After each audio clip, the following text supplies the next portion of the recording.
बेचने जाती है। अरे माँ सुनो, मेरी एक बढ़िया जगह पे नौकरी लग गई है, तुम्हारे कोई नारियल उगाने की कोई जरूरत नहीं है, मैं छोटी की भी पढ़ाई आराम से करा दूंगा। अरे बेटे ये तो बहुत खुशी की बात है। कुछ दिन बीत जाते हैं, पंडित जी राहुल के लिए एक लड़की का रिश्ता लेके आते हैं। सुमन उस लड़की से अपने बेटे राहुल की शादी फिक्स कर देती है। कुछ दिन बाद राहुल की शादी खुशी नाम की लड़की से हो जाती है। कुछ साल बीत जाते हैं, खुशी एक बेटे को जन्म देती है। उस बेटे का नाम रखती है अंश। सब काफी खुश होते हैं, लेकिन कुछ दिन बाद उनके साथ ऐसा होता है कभी सोचा नहीं होता। राहुल ऑफिस जा रहा होता है बाइक से काम करने, तो एकदम से सामने से ट्रक आता है और ट्रक से राहुल का एक्सीडेंट हो जाता है। और एक्सीडेंट के दौरान राहुल का सर फट जाता है, उस वजह से बहुत खून बहता है, राहुल की मृत्यु हो जाती है। हे भगवान, बस एक ही बेटा था, वो भी छीन लिया आपने। माँ जी अब तू रो मत, तुझे ही अंश का ध्यान रखना है बेटा। अगर तू रोएगी तो हिम्मत कैसे आएगी। थोड़ी देर बाद उनके घर एक वकील आता है। राहुल जी मरने से पहले आपके नाम सारी प्रॉपर्टी आपके नाम करेगा, तो आप इस पे अपना अंगूठे साइन लगा दीजिए। बेचारा मेरा बेटा मरने से पहले भी अपनी माँ के बारे में कितना सोच के गया है। सारी प्रॉपर्टी सुमन के नाम होने की वजह से खुशी उससे काफी ज्यादा चिढ़ जाती है। इस बुढ़िया को तो मैं बताऊंगी। कुछ महीने बीत जाते हैं, खुशी राहुल की बहन को शहर पढ़ने भेज देती है और अपनी सास पे बहुत ज्यादा अत्याचार करने लगती है। बेचारी सुमन से कपड़े धुलवाती है, घर का सारा काम कराती है। सुमन बेचारी इस उम्र में इतना काम करती है, इस वजह से वो बीमार हो जाती है। खुशी वहाँ चालाकी से क्या करती है कि सुमन को एक नींद की दवाई देती है, उस वजह से सुमन सो जाती है। वो उसका अंगूठे का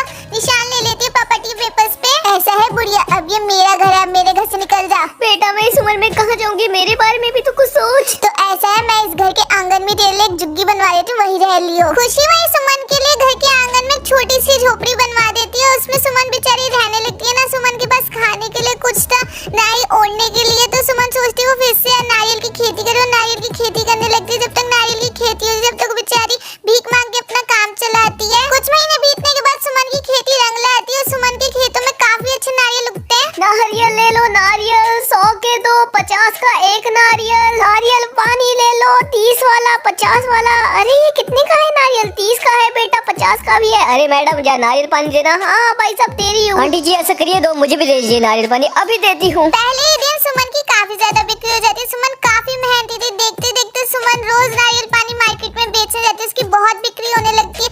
दिन बीतने लगते हैं, सुमन एक स्टॉल खरीद लेती है और नारियल लगातार उगाती है। तो उस वजह से सुमन का काम काफी ज्यादा चलने लगता है। उसके बाद वो एक कोकोनट की फैक्ट्री खोल लेती है अपनी मेहनत और दम पे। देखते ही देखते साल बीतने लग जाते हैं और सुमन अपनी कमाई से एक घर खरीद लेते है, उस घर में शिफ्ट हो जाती है। वहीं सुमन का पोता अपनी गर्लफ्रेंड से शादी कर लेता है। देखते देखते कुछ समय बीतने लग जाता है और सुमन की बहू के साथ वही सेम सीन होता है। ए बुढ़िया चल निकल हमारे घर से, अभी हमारे नाम है प्रॉपर्टी। पर बेटा मेरे बारे में भी तो सोचो, मैं तुम्हारी माँ हूँ। मैं सुमन में कहाँ जाऊंगी, मुझे कौन रखेगा? हमें नहीं पता, ऐसा ही निकल हमारे घर से। तो ये तो रोटियां दे दे के हम लोग तंग आ चुके हैं, निकल यहाँ से। खुशी के साथ भी वही सब होता है जो वो अपनी सास के साथ करती है। खुशी सड़क पे भीख मांगती है, उसको कोई भीख नहीं देता। खुशी को इतनी भूख लग रही होती है, वो वहीं देखती है मंदिर में कोई बुढ़िया खाना बांट रही है। तो खुशी सोचती है अरे वहाँ कोई खाना बांट रहा है, ऐसा करती हूँ मंदिर चलती हूँ, आज का काम तो हो जाएगा।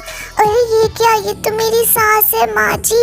माँ जी इतने अच्छे काम करती है, मैंने माँ जी के साथ इतना बुरा बुरा किया था। मैं घूंघट कर लेती हूँ फटाफट। ये लो बेटा, और चाहिए तो ले लेना, मैं हर संडे और शनिवार आती हूँ। तुम भी लो बेटा, अगर और चाहिए तो बिना झिझक के आ जाना। मेरे पास कंबल भी है और रहने की मैं जगह की व्यवस्था भी करा देती हूँ। माँ जी भगवान करे आप हमेशा ऐसे खुश रहे और गरीबों की मदद करते रहे। जिन्होंने आपके साथ बुरा किया उनके साथ और भी बुरा होए। अरे बहू ये तू ऐसा क्यों बोल रही हो, तेरी हालत ऐसी कैसी हो गई? तू चल मेरे साथ। वहीं सुमन खुशी को अपने साथ अपने घर ले जाती है, वहाँ ले जाके अपने नाती से मिलवाती है और उसके बाद वो सब खुशी खुशी रहने लगते हैं और खुशी को अपनी गलती का